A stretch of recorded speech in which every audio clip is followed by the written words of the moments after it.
కాళేశ్వరంపై goes commission నివేదిక పూర్తిగా తప్పన్నారు BRS Gajwel నియోజకవర్గ ఇన్ఛార్జ్ వంటేరు ప్రతాప్ రెడ్డి. ప్రధాని నరేంద్ర మోదీ, ముఖ్యమంత్రి రేవంత్ రెడ్డి కేసీఆర్ పై కుట్ర పన్నుతున్నారని, అందులో భాగంగానే కాళేశ్వరం నివేదికను సీబీఐకి అప్పగించే ప్రయత్నమన్నారు. సిద్దిపేట జిల్లా గజ్వేల్ మండలం పాతూరు వద్ద రాజీవ్ రహదారిపై నియోజకవర్గ ఇన్ఛార్జ్ ప్రతాప్ రెడ్డి, మాజీ మున్సిపల్ చైర్మన్ రాజమౌళి గుప్తా, మాజీ మార్కెట్ కమిటీ చైర్మన్ మాదా శ్రీనివాస్ బీఆర్ఎస్ శ్రేణులతో కలిసి ప్రభుత్వానికి వ్యతిరేకంగా నినాదాలు చేస్తూ రాస్తారోకో నిర్వహించారు. ఈ సందర్భంగా వారు మాట్లాడుతూ కాంగ్రెస్ ప్రభుత్వం కాళేశ్వరంపై కుట్ర పన్నుతుందన్నారు. యూరియా కొరతతో గ్రామాల్లో కాంగ్రెస్, బీజేపీ నేతలు తిరిగే పరిస్థితి లేదన్నారు. కేసీఆర్ పై కుట్రలు చేస్తే ఊరుకోబోమని, తెలంగాణ మరో ఉద్యమానికి సిద్ధంగా ఉందని హెచ్చరించారు.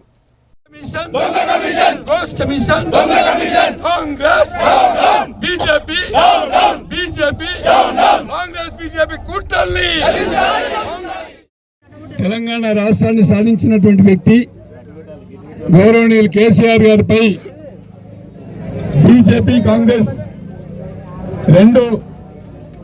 రెండు పార్టీలు, రెండు ప్రభుత్వాలు కుట్ర చేసి గోస్ కమిషన్ వేసి, పార్త్ కమిషన్ వేసి, దొంగ రిపోర్ట్లు ఇచ్చి దానిలో అధికారులందరినీ